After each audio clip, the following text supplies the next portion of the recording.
Hey everybody, it's Courtney from Dandelion Branding. Welcome back to another video. This week we are going to be talking about customer experience and the customer journey and why this is important for you to be looking at as an entrepreneur. I'm going to start off by defining what the difference is between user experience and customer experience. These names can be used pretty interchangeably. They're both fairly new terminology. It's up and coming in the marketing world.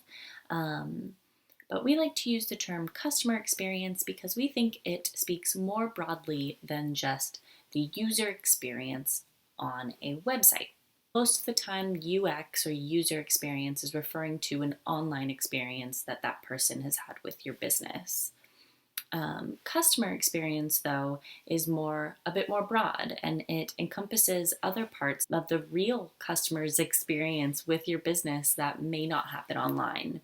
Perhaps that is them receiving their actual product. Perhaps that is them interacting with your store's customer support.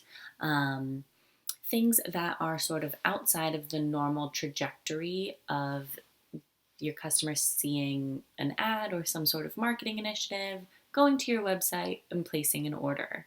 Anything that happens outside of that is what we consider customer experience.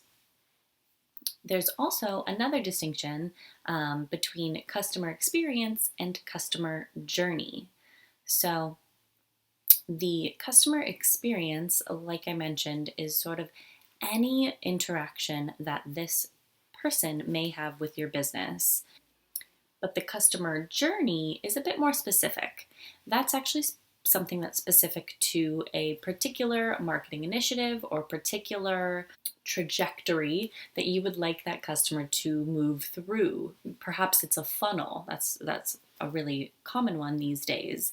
The customer's journey throughout that process is something that is quite important to watch. But they may have several journeys or several interactions with your business, and all of that encompasses the full customer experience. When you're creating new marketing initiatives, new ideas, new lead generation for your business, you're really going to be looking at the customer's journey and crafting that and making decisions that allow your customer to have an easier experience overall, a more enjoyable experience overall.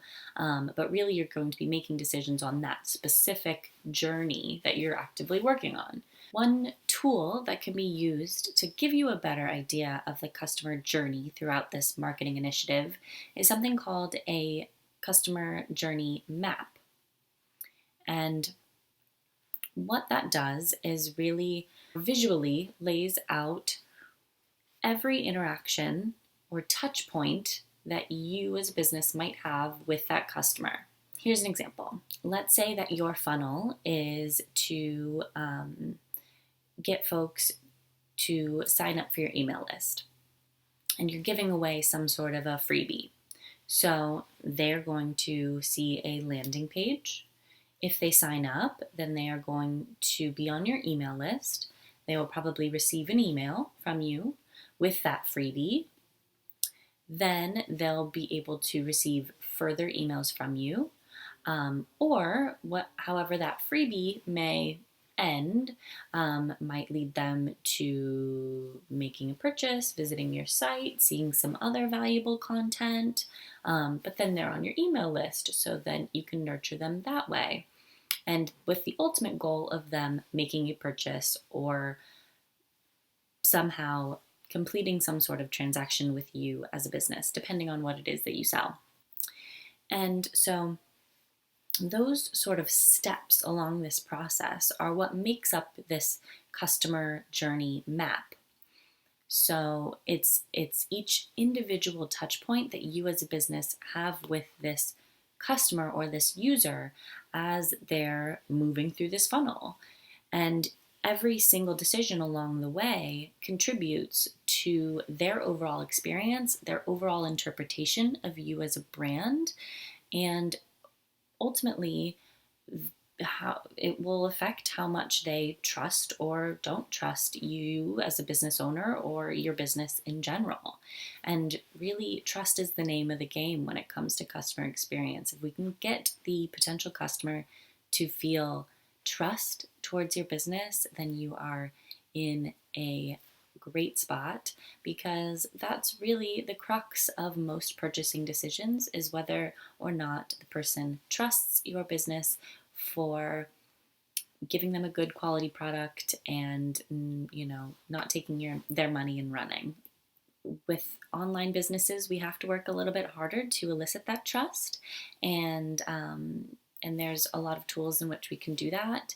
And being really conscious of the decisions that you're making throughout your marketing initiatives, to really frame them in a way of thinking of how the customer is going to interact with each piece.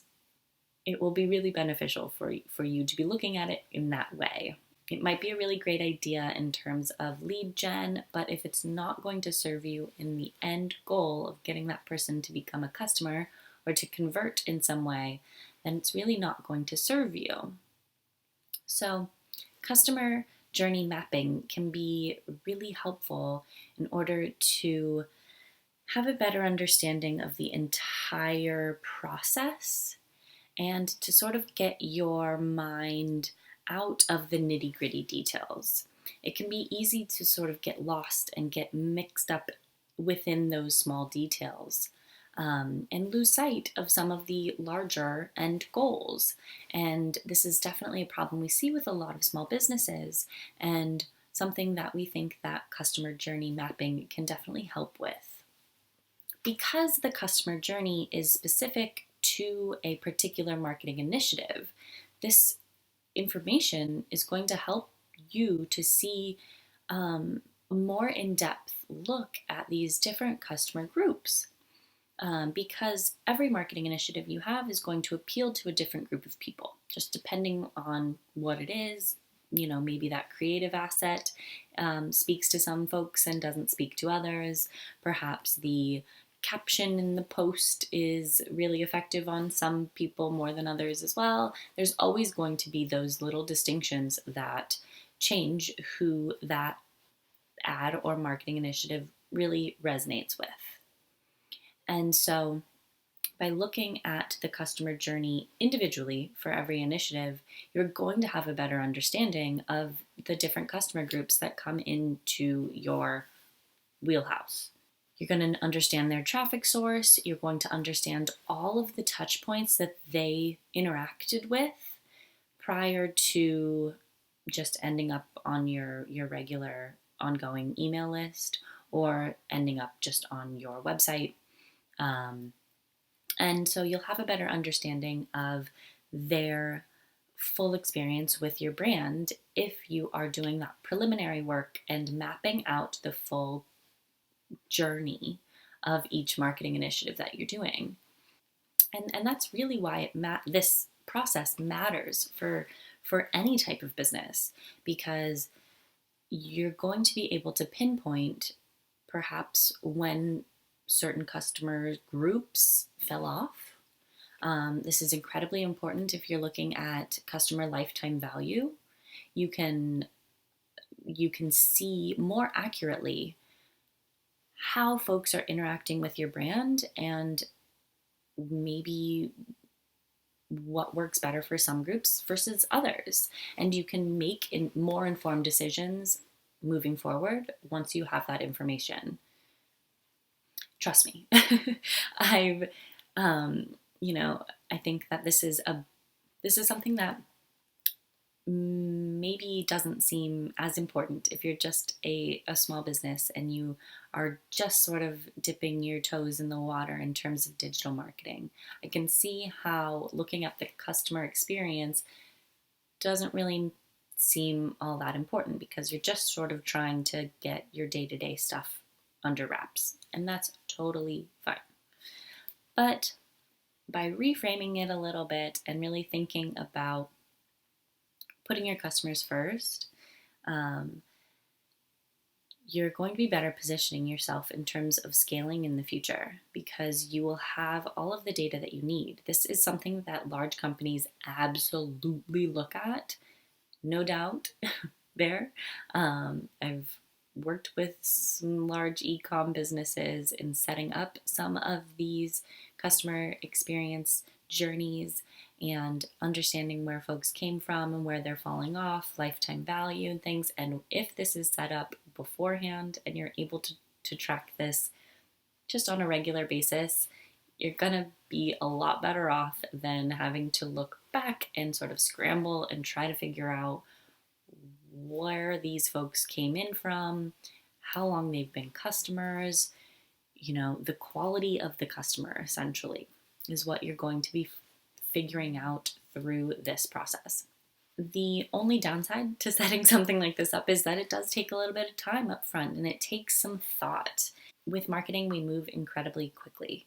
And so you need to be thoughtful up front in terms of, I know I want my ultimate goal is to have people sign up for this webinar or something, and then convert them and get them on the phone or get them to make a purchase. So those are the two key milestones that you will want these customers to experience throughout their journey. So you need to work to get them there.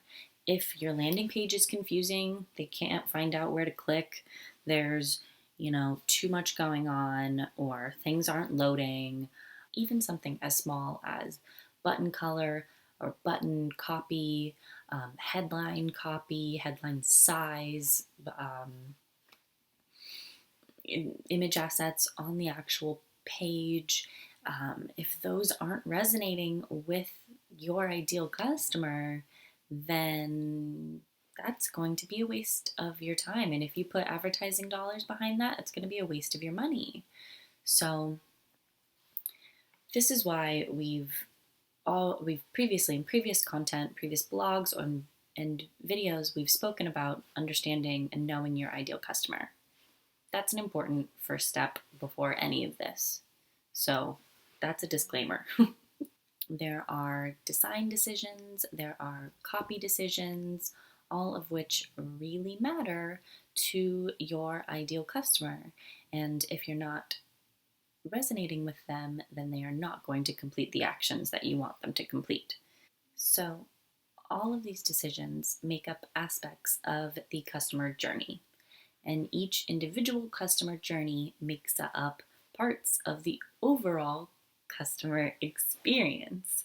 And that experience is what will make it or break it for your brand. And so this is just a really interesting way of thinking about marketing. It's a very customer-centric way of thinking about marketing. It is my favorite way of thinking about marketing, and I think it's absolutely the most beneficial way to think about marketing, because who are we marketing to? Ultimately, it's people, and we all have lives, and we are all individuals. We all have, a lot going on, and who knows what is happening in the next person's life. But being able to speak to your customers in a way that makes them feel heard, understood, nurtured, and ultimately allows them to create a sense of trust and some sort of a relationship with you as a business is really an exciting process. And so this work of looking at the customer experience is really just the process of doing of that. It's keeping your customers in mind when you make any sort of decision for anything that is going to be an outward facing marketing initiative. And there are a lot of them. So this is going to be an ongoing process. This is definitely not something that is just a one and done, or something that you think about monthly or whatever. Really, anytime that you're going to be creating any sort of marketing initiative, And I understand that the term marketing initiative is quite broad. I'm intentionally using that because it is incredibly broad. It can be anything. It can be advertising, it could be email, it could be physical mail, it could be organic posts on social media. You know, the term marketing initiative is a large one. There's a lot of ways in which a business can be marketed, and I'm not going to go into all of those details today, but if you have any questions for how your brand can create a customer centric marketing initiative, definitely give us a shout and we'd be happy to help out. These are some of my favorite things to be working on is funnels that creatively utilize information about your customers in order to really create a personalized experience and something that really speaks and resonates with your ideal customer. So ultimately, this sort of information is definitely something that's going to be beneficial for you as an entrepreneur, no matter the size of your company. And so we think that it should be something that every entrepreneur is looking at and every entrepreneur is keeping in mind when they are making design and copy decisions for anything that the customer might experience. I hope that this video was helpful. Let us know if you have any questions at all. If you like the video, give us a thumbs up and subscribe to our channel. We would really appreciate it. And we will see you next time. Thanks for watching.